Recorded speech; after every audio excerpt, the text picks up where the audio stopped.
Hi guys, today it's Saturday. Ayan nga, sa mga oras nga na yan ay picturean kami ng picture na kala mo na may graduate. Pero hindi naman alam mo, school ID lang yan guys. Pero yun nga, meron kami palang pasok talaga ng isang oras lang. Ang oras lang guys ha, ayaw pa awat kahit bumabagyo. Ginagawa kaming waterproof. Grabe. Yan yung mga kaganapan sa mga oras nga na yan ay picture lang naman ng picturean. Pero yun yung unang pagkakilala namin sa isa't isa. Hindi ko pa kabisado yung mga name ng mga yan, pero kala may close na. At syempre ay sinimulan ko na nga ang aking paglalakad dahil baliwag pa ang papasukan ko at naghintay na nga ako ng jeep dyan. At pusabay punas-punas lang ng panyo dahil sinabutan ako ng ulan. Oo, at yan nga ay kalahati lang ng pwede nakaupo at sobrang lakas pa ng ulan sa labas. At pagbaba ko nga ng jeep ay sobrang sakit na ng paa ko. Natbuha pa sa mga dinadaanan ko. At dahil nga di tayo nakapagdala ng pangin, magtiis-tiis tayo sa kapirasong panyo na patakip-takip laang. Ayan nga ay puro lakad lang. Ayan, sige, maglakad ka, magtiis ka, at dahil doon pa yung school mo, sobrang layo pa guys. Kaya samahan nyo ako ulit ako maglakad. Talaga naman ay puro lakad lang ang gagawin ko pala ngayong araw. At papasok lang sa iisang subject lang yun guys, at dito sa school na yan.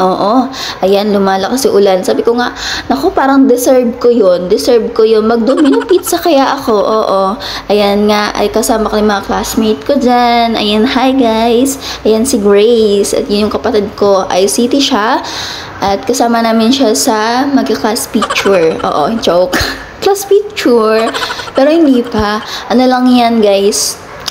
School ID. At later ay may orientation. Ayan, nagsimula na nga kami. Nakapasok na kami sa wakas dito sa malamig na kwarto na to.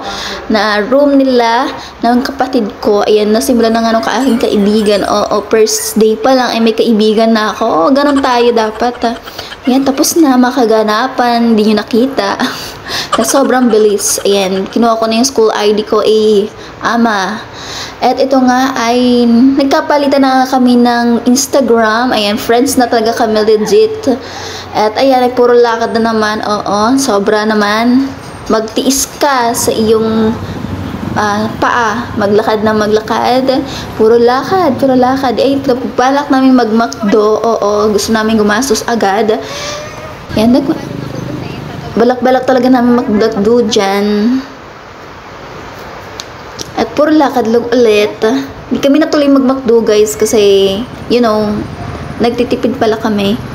At pumunta nga kami dito dahil nagutom kami. At sabi ko, uy, libre mo ko. Ako nagpalibre.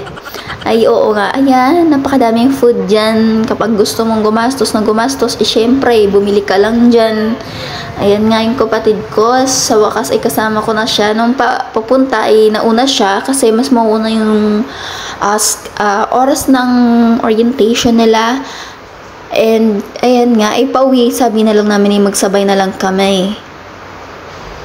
At ayan na nga, ay nilibre na nga niya ako.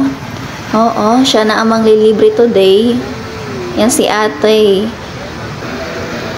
Ayan. So, yan tinignan ko dyan. Sobrang mahal pala. 60 to 70 to 80. Nagtitipid nga ako. Sabi ko, dito na lang tayo sa chichaw. Pachichaw-chichaw na lang. And kumain na nga kami.